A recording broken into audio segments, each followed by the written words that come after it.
Hello everyone, स्वागत है आप सबका। तो आज के इस वीडियो में हम लोग डिस्कस करने वाले कुछ ऐसे क्वेश्चंस के बारे में जो आपके एग्जामिनेशन पॉइंट ऑफ व्यू से बहुत ही ज़्यादा ज़रूरी है। तो आप इस चैनल पे बने हुए हैं लगातार बहुत लंबे समय से, कुछ न्यू व्यूअर्स हैं और मैं कहना चाहूँगा कि इस चैनल में जितने भी लोग हैं जो जुड़ना चाहते हैं, जो आपको ऑथेंटिक चीज़ें मिल रही हैं, तो आप इस चैनल से जुड़ते रहें और ज़्यादा से ज़्यादा लोगों को जोड़ते हुए रहें। ठीक है, तो स्टार्ट करते हैं। क्वेश्चन नंबर 1 जो है, यहाँ जितने भी क्वेश्चन डिस्कस होंगे सब शॉर्ट टाइम आंसर टाइप होंगे जो आपको छोटे टाइम में ज़्यादा इफेक्टिव होंगे। क्वेश्चन क्या आ गया कि दो ऑब्जेक्ट है जिनके बीच में जो फोर्स है वो 1 न्यूटन का। ओके, अगर उनके बीच के डिस्टेंस को हम लोग डबल कर लेते हैं, सपोज कीजिए उनके बीच का डिस्टेंस r था, उसको हमने 2r कर दिया। ठीक है, तो फोर्स पे क्या असर होगा? तो सिंपल, आपको जैसे पता है कि फोर्स जो होता है वो inversely proportional to r square होता है। यहाँ पे डिस्टेंस आपका बढ़ जाता है तो फोर्स तो डेफिनेटली डिक्रीज करेगा। कितना डिक्रीज करेगा? सिंपल सा फैक्टर में है। अगर r को हमने 2r से इंक्रीज किया है तो चूंकि यहाँ पे नीचे में r स्क्वायर का फैक्टर होता है तो 2r का स्क्वायर क्या होगा? 1/4। तो 1/4 कितना होता है? याद रखिएगा, 1/4 जो होता है वो आपका होता है 0.25। यानी जो भी फोर्स होगा उसका 1/4, मतलब अगर आपका फोर्स 1 न्यूटन गिवन था इसलिए इसका आंसर आ गया 1/1 न्यूटन का 1/4 0.25। ओके, अगर यहाँ पर आपका 100 दिया रहता 100/4 तो आपका आंसर हो जाता है 25 न्यूटन। ओके, अगर इसी क्वेश्चन में ऐसा रहता कि हमने डिस्टेंस को हाफ कर दिया, ठीक है, डिस्टेंस को हमने डबल की जगह हाफ कर दिया, तो इसका मतलब वो 4 टाइम्स बढ़ जाता है। ठीक है, तब आंसर यहाँ पर 4 न्यूटन हो जाता है। क्लियर है? ये बेसिक फंडामेंटल क्वेश्चन है। क्वेश्चन नंबर 2 की ओर बढ़ते हैं। Why is the weight of a body at the poles more than the weight of the equator? देखिए, एक चीज आपको पता है कि अगर ये अर्थ है तो ये हमारा इक्वेटर होता है, ये इक्वेटोरियल लाइन होता है और ये क्या होता है? Polar line. ठीक है, पोलर एक्सिस होता है। जब आप पोल से इक्वेटर की ओर बढ़ते हैं तो आपका जो वेट होता है यानी जी की वैल्यू में जो होता है चेंज देखने को, डेविएशन देखने को मिलता है। ये जो डेविएशन आता है वो बेसिकली क्या होता है? अर्थ के रोटेशन के कारण से आता है, जो बेसिकली सेंट्रीफ्यूगल फोर्स जनरेट करता है। एक और फोर्स होता है, आपको हमेशा पता होना चाहिए कि कमेंट सेक्शन में आप मुझे बता दीजिएगा, ठीक है, कि क्या फोर्स होना चाहिए कि जब अर्थ रोटेट करता है और उसमें कोई ऑब्जेक्ट मूव कर रहा है और वो जो फोर्स होता है वो उसके बेसिकली लैटिट्यूड पे डिपेंड करता है। उस फोर्स के कारण से एक फेनोमेना जनरेट होती है जिसका नाम मैं आपको बताता हूँ, ईस्टवर्ड डेविएशन कहते हैं। ठीक है, अगर आप किसी भी ऑब्जेक्ट को फ्री फॉल में फेंकिएगा तो वो क्या होगा? नॉर्दर्न हेमिस्फीयर में, तो वो किसके डेविएट होता है? ईस्टवर्ड डेविएशन होता है। ओके, लेकिन यहाँ क्वेश्चन उतना डेप्थ में हमें जाना नहीं है। क्वेश्चन में सीधा सीधा बता रहा हूँ कि आपको जब आप पोल टू इक्वेटर जाते हैं तो आपकी जी की वैल्यू में क्या देखने को मिलता है? डेविएशन देखने को मिलता है। जो डेविएशन होता है उसका फॉर्मूला हो जाता है जी डैश बराबर g minus omega square r cos square theta. ठीक है, ये फॉर्मूला काम करेगा। अब आपको पता है कि जैसे कि यहाँ पर थीटा किसको कह रहे हैं, ध्यान से समझिएगा, जिसमें इसका कलर चेंज कर लो। थीटा मतलब ये वाला एंगल कहलाता है। तो जब आप इक्वेटर पे होते हैं तो थीटा की वैल्यू हो जाती है 0, तो कॉस 0 क्या होता है? 1। यानी जी डैश जो हो जाता है वो आपका जी माइनस ओमेगा, यानी ओरिजिनल जी से वो ओमेगा स्क्वायर आर कम हो जाता है। और ओमेगा जो होता है अर्थ के लिए रोटेशन के लिए वो होता है 7.2 इंटू 10⁻⁻7 रेडियन पर सेकेंड होता है। ओके, ये याद रखने वाली बात है। ओके, तो पोल पे तो आपको पता है कि जैसे कि पोल पे है तो उस समय थीटा की वैल्यू 90 और cos 90 क्या हो जाता है? 0। तो उस फॉर्मूला से अनुसार आप देख सकते हैं कि पोल पे ज्यादा है, इक्वेटर पे कम है। इसलिए कहा गया है कि चूंकि पोल पे जी का, स्मॉल जी की वैल्यू यानी एक्सेलरेशन ड्यू टू ग्रेविटी आपकी ज्यादा है, इसलिए वहां पे आपको वेट भी ज्यादा महसूस होगा। ओके, क्लियर है?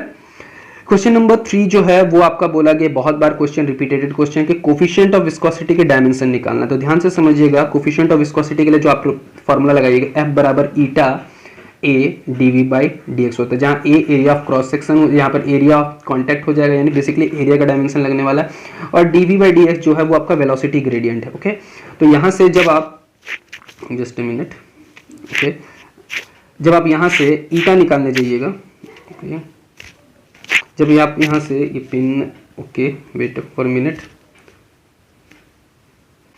तो जब आप यहाँ से देखिए ध्यान से, F इज इक्वल टू आपका है ईटा डीवी बाई डी एक्स। तो यहाँ से जब ईटा जो कि कोफिशिएंट ऑफ विस्कोसिटी है वो F by A d v by d x. Okay, तो जब आप फोर्स का डायमेंशन रखते हैं MLT-2, एरिया का L स्क्वायर और वेलोसिटी का LT-1 और अगेन लेंथ का L, तो जब आप इसको L कट जाएगा यहाँ L स्क्वायर, तो जो भी आप इसको सॉल्व कीजिएगा वो आपका आंसर दे देगा। क्लियर है?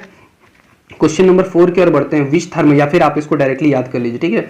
Which thermodynamic variable is defined by the first law of thermo. First law of thermodynamics से आपका याद रखिएगा इंटरनल एनर्जी डिफाइन होती है। क्लियर है? फर्स्ट लॉ ऑफ थर्मोडायनेमिक्स किसके लिए बना हुआ है? इंटर, यानी d q is equal to d u plus d डब्ल्यू होता है। क्लियर है?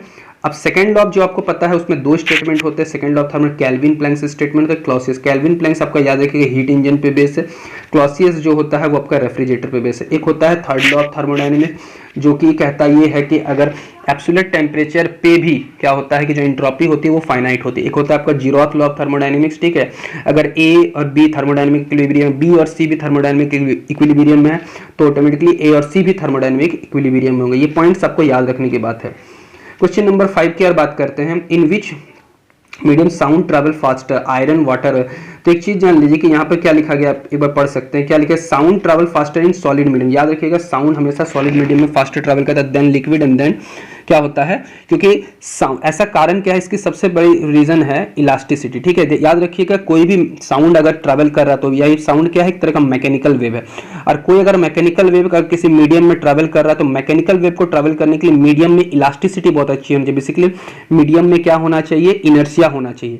तो सॉलिड मीडियम के प्रॉपर्टी, सॉलिड में चूंकि पार्टिकल्स बहुत क्लोज होते हैं तो उसके पार्टिकल्स ज्यादा डेविएट नहीं कर पाते, तो वो पार्टिकल चाहेगा एक दूसरे को जल्दी ही रिस्टोर करने, यानी सॉलिड्स में जो होते हैं वो क्या कहते हैं कि वो इंटरमोलिकुलर फोर्स ज्यादा होने के कारण उनकी इलास्टिसिटी ज्यादा होती है, उनकी इनर्शिया ज्यादा होती है, इस कारण से उनमें साउंड जो होता है वो ज्यादा फास्टर ट्रैवल करता है, जिसके कारण से उसमें रेरफेक्शन और कंप्रेशन का सीक्वेंस जो होता है वो फास्टली बनता है, ठीक है।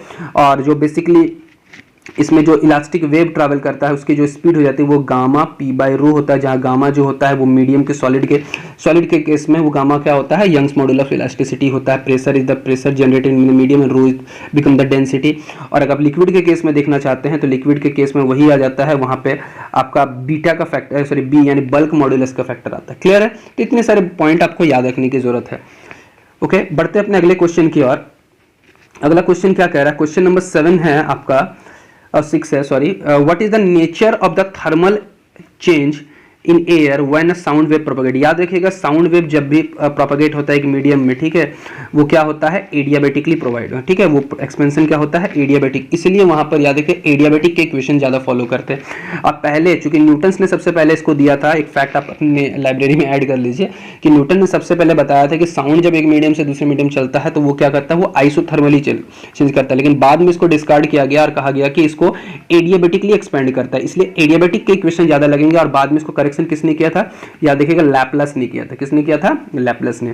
क्वेश्चन नंबर 7 एक की ओर आते हैं, antiseptic have low surface tension why. Definitely आपको पता है कि सरफेस टेंशन एक प्रॉपर्टी होती है जिसके कारण से क्या होता है, सरफेस टेंशन एक प्रॉपर्टी, इसका क्या हम कह रहे हैं, सिकुड़ना, ठीक है, इसका एक प्रॉपर्टी होता है सिकुड़ना। अगर किसी की सरफेस टेंशन ज्यादा है तो वो चाहेगा कि अपने को सिकुड़ के रखना, और किसी की सरफेस टेंशन अगर कम है तो वो चाहेगा फैल के रखने।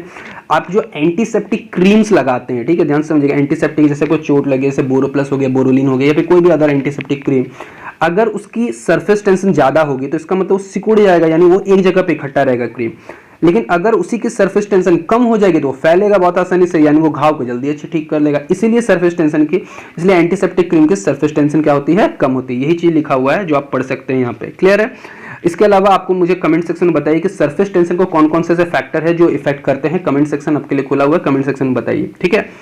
अगला क्वेश्चन है, what will the effect of increasing temperature. देखिए अगला क्वेश्चन ये कि on the angle of contact and surface tension. याद रखिएगा टेम्परेचर अगर बढ़ा देते हैं तो भी सिंपल सा बात है, अगर आप टेम्परेचर बढ़ाइएगा तो सरफेस लिक्विड की फैलने की टेंडेंसी होगी कि सिकुड़ने की। अगर आप टेम्परेचर बढ़ा रहे तो मॉलिक्यूल्स के पास ज्यादा एनर्जी तो उसके एक्सटेंड करने की ज्यादा टेंडेंसी हो जाएगी, तो इसका मतलब सरफेस टेंशन घट जाएगा। फैलने की टेंडेंसी, सॉरी सिकुड़ने की टेंडेंसी अगर बढ़ती है तो आप कहेंगे सरफेस टेंशन बढ़ रहा है। ओके, उसके बाद क्या था, एंगल ऑफ कांटेक्ट ऑल्सो, ठीक है, एंगल ऑफ कांटेक्ट भी क्या करता है, ऑल्सो इंक्रीज ही करता है। क्लियर है। क्वेश्चन नंबर 8 की ओर बढ़ते हैं। Question number 1, why there is no atmosphere on the moon. देखिए ध्यान से समझिएगा, इसका कॉन्सेप्ट सीधा है स्केप वेलोसिटी के साथ जुड़ा हुआ। आपको पता है कि जो स्केप वेलोसिटी होता है उसका फॉर्मूला होता है √2gm/r, और अर्थ के लिए वो 11.2 किलोमीटर पर सेकेंड होता है।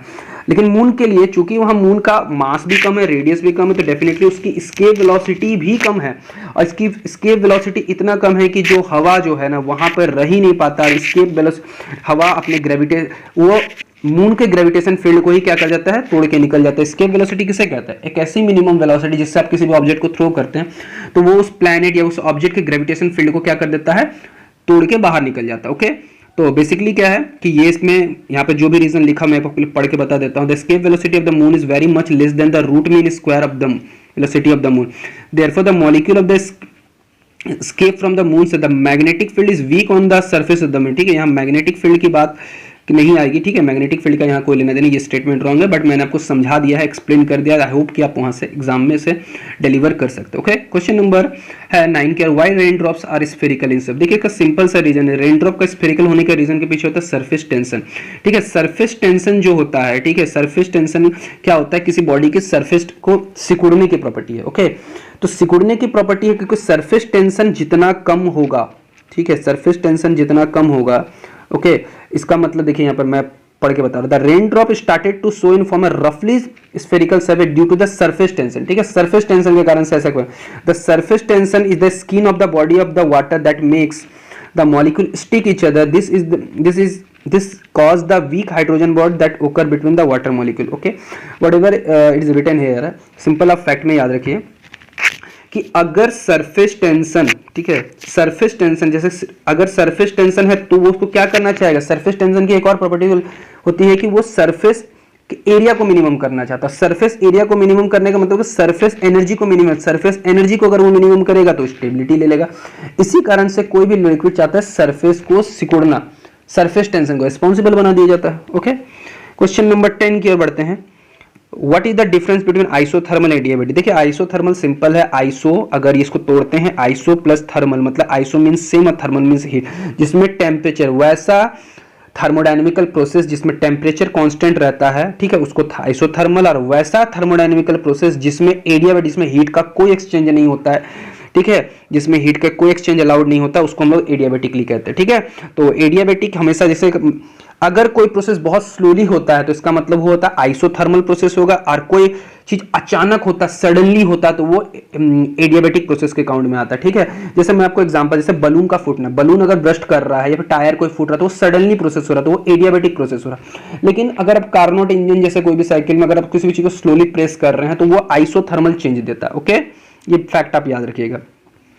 Give an example of periodic motion which is not oscillatory, ठीक है, ये तो सिंपल सा, मैं बहुत बार इससे पहले प्रीवियस लेक्चर में बताया को, सर्कुलर मोशन, ठीक है, या फिर कोई मोशन जो सन के चारों ओर घूम रहा है, इलेक्ट्रॉन न्यूक्लियस के चारों घूम रहा है, वैसे सारे भी जितने भी सर्कुलर मोशन है वो सारे के सारे क्या होते हैं, पीरियोडिक होते हैं, बट वो ऑसिलेटरी नहीं होते हैं, ठीक है। अगर आपको देखना है तो मेरा जो दूसरा चैनल है उसमें मैंने लेक्चर बनाया हुआ है, बट एग्जाम है तो इतना समय आप लोगों के पास नहीं है, तो इसलिए don't waste your time. Okay, now the last question on your screen, define transverse wave. Okay, define transverse wave. तो जैसे कि आपको पता है कि आपने तालाब में कभी पत्थर फेंका होगा, तब तालाब में देखते होंगे कि उसमें वेव्स तैयार होते हैं, लेकिन जो मीडियम के तालाब के जो पार्टिकल्स है, पानी जो, वो अप एंड डाउन क्या होता है, मूव करता है। तो वेव तो अपना इधर आगे प्रोपेगेट कर रहा है, लेकिन पार्टिकल्स जो होता है ना वो ठीक उसके परपेंडिकुलर वाइब्रेट कर रहे हैं। तो वैसा वेव, वैसा मैकेनिकल वेक्टर का वेव है, ठीक है, जो मीडियम में जब प्रोपेगेट होता है तो ठीक मीडियम के परपेंडिकुलर डायरेक्शन उसके पार्टिकल वाइब्रेट करते हैं, तो उसे हम लोग ट्रांसवर्स वेव की कैटेगरी में डालते हैं। और इसके ऑपोजिट अगर वेव जिधर ट्रैवल कर रहा है ठीक उसी डायरेक्शन में पार्टिकल्स अगर वाइब्रेट कर रहे हैं तो उसको लॉन्गिट्यूडनल वेव की कैटेगरी में डालते हैं। ये ट्रांसवर्स और लॉन्गिट्यूडनल दोनों ही यहाँ पर मैकेनिकल वेव है, जिसके लिए ट्रैवल करने के लिए मीडियम की जरूरत होती है। इनफैक्ट एक चीज आपको याद रखिए, लाइट एक ऐसा है जो मैकेनिकल और नॉन मैकेनिकल दोनों की तरह ट्रीट किया जाता है, इसके लिए मीडियम की जरूरत पड़ती भी है और नहीं भी पड़ती है। ओके, लाइट क्या होता है, ट्रांसवर्स वेव, ठीक है। ट्रांसवर्स वेव को वेरीफाई करने के लिए क्या तरीका है, पोलराइजेशन होता है। क्लियर है? तो इतनी सारी बात आपको पता है, ठीक है, इतना सारा बात मैंने आपको बता दिया है। और अगर किसी भी चीज का कोई क्वेश्चन में अगर डाउट है, ठीक है, जब भी आपका एग्जाम है तो आप कमेंट सेक्शन खुला हुआ, कमेंट सेक्शन में कमेंट करके बताइए कि आपको कौन से क्वेश्चन में डाउट है। I will definitely help and reply on your message. Okay, thank you.